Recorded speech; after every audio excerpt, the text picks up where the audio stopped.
Police station. Don't go to the media and talk about it and grandstand about it. Take it to the Joint Standing Committee and say, I demand that there must be accountability here.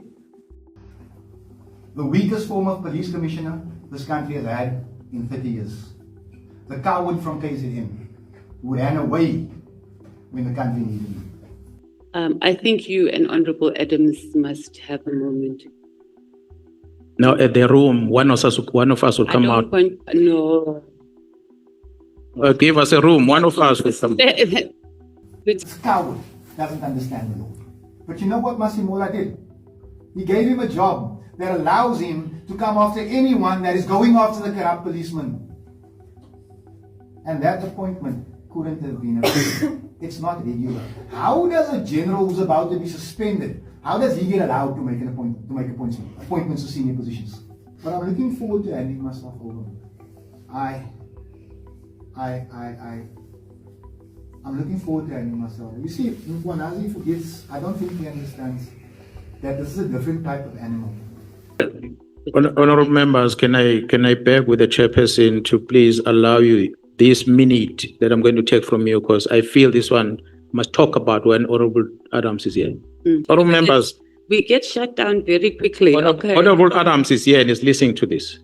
What pains me is to see a leader of society and coming here and talk bad about what happened in July.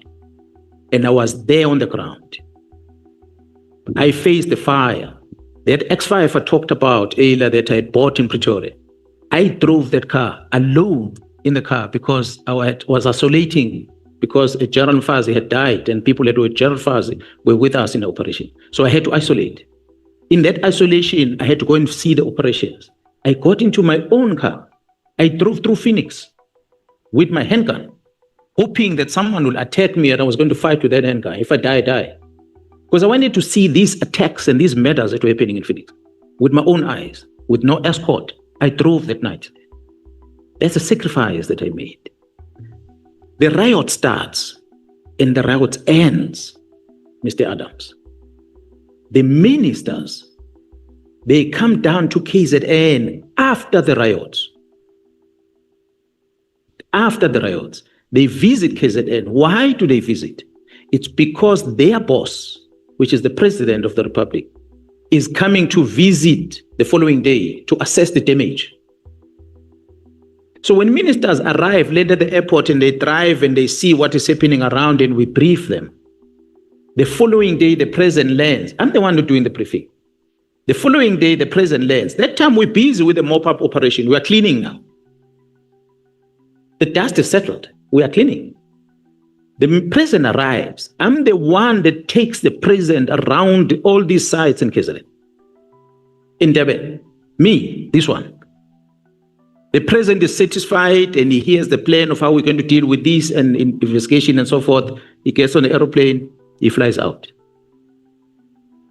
2 days later, we are busy with cleanup investigation. There's no riot at all. I then get into the car. I drive with that X5 to Pretoria. And arrive in Pretoria. The following day, my wife gives birth, cesarean section. And she stays in a hospital, Mr. Adams, and she gets out the following day with the stitches in the stomach. I put her in that X5, Mr. Adams. I drive with her and that toddler, 1-year-old, for 1,000 kilometers. Mr. Adams. And I leave her with a family. I go to the aeroplane, I fly back to Durban. I'm not there with a child. I left them like, that's a sacrifice that I don't think anyone will ever make. That's what I contributed in this July unrest. To come here and make it look like I neglected the duty. I prioritized the child over the safety of the citizens. You were not there, sir. I was here. So it is there that I want to address because it's a very sensitive thing to me, personally. So if I can do that and someone who's a leader of society doesn't appreciate, I take an offense on it. The facts are there. timelines of the violence are there.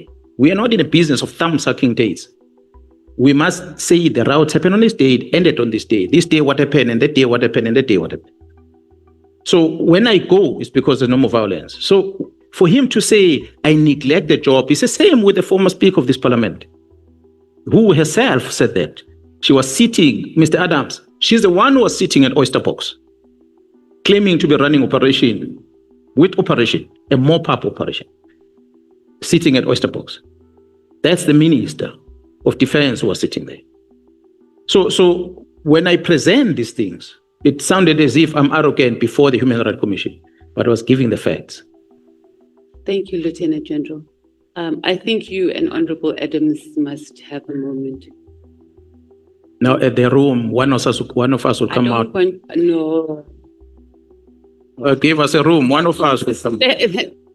Lieutenant General, you can't say that. That's like a threat. Say again? Point of order. Can't do that. General Mkhwanazi is threatening a member of parliament. Please. Yeah. Yes. No, I wanted to tell the honorable member that her time has ended. But the general did not tell who is going to come out. He said, one of us is going to come out. He did not tell which one. I essentially grew up in prison cells. And I appeared at the Wynberg Magistrates Court 4 every second week between the ages of 14 and 18 during my delinquency. I'm not afraid of the court system or the prison cell or the general who runs away. But you must understand one thing, Mkhwanazi. I'm not going to stop. I remember the song that you sent. You'll be the last motherfucker breathing. No, you won't. I will. But seeing as you love Tupac so much, let me give you a Tupac quote. Coward. A coward dies 1,000 deaths. A soldier dies by once. You're free to come and get me. I'm handing myself over to the police station of your choice. I want to see this bullshit warrant. I want to see the statements in it. And then the game begins. But I want this country to understand that this is not a saint. Several days later. Which police station? Oh, he's your owner. Which police station are we going to? Oh, he's your owner. Which Grassy Park, I'm told. But I don't trust him. Grassy Park? I'm told. I'm now there.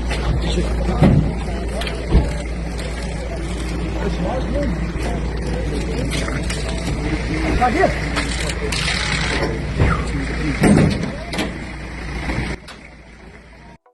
Don't misplace it. Don't go to the media and talk about it and grandstand about it. Take it to the Joint Standing Committee and say, I demand that there must be accountability here because this is done wrong. And then for sure, that action is going to be taken. But if you're going to take it out of that structure into another platform and you make allegations that are unfounded about the members of crime intelligence, the risk with that, which I repeat before this committee, is that the members of crime intelligence are going to be forced to defend themselves. And the only best way to defend themselves is to speak the truth. And when they come with the truth, majority of you will not be able to stomach it. This country is going to burn. Because there are top secret things that should not be discussed in public like that. So if you make the members look bad, they're going to counter. They're human beings. They've got families. They've got friends. They've been paraded as criminals in front of international TV. They were paraded when they were arrested. They were branded as bad people by these members of this committee, of this parliament, some of them. They kept quiet. But they know the truth.